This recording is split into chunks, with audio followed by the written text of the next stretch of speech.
თემას მიეძღვნა ლიტერატურული კომპოზიცია, რომელიც ქარელის მოსწავლე ახალგაზრდობის სახლის ერთ პატარა ოთახში გაიმართა.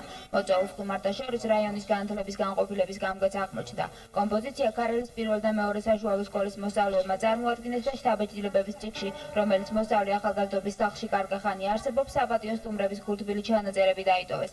ლამაზი ღონისძიებების ტრადიცია ამ სახლს ჯერ კიდევ იმ დროიდან ახსოვს, როდესაც აქ ყოველი დღე პიონერული მარშით იწყებოდა.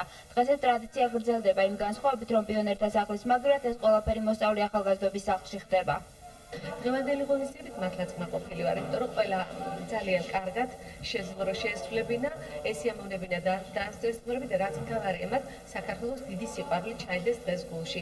არ დაავიწყებათ, მე მგონი გავაწლები და ამ ბავშვებს ეხსოვებათ, რომ არის უნდა იცოდნენ საქართველოს ისე, როგორც თქვენს, როგორც აღიქვეს დღეს და უნდა ნამდვილად ცხოვრებაშიც ასე გაატარო. ყველაზე ბედნიერები მაინც ღონისძიების მონაწილეებნი იყვნენ. იმ დღეს მათ შეძლეს ლამაზი სიტყვებით ეთქვათ, რომ ძალიან უყვართ სამშობლო. ძალიან დიდ მადლობას ვუხდი ქალბატონ მერის ასეთ შესანიშნავი ღონისძიების მოწყობისათვის.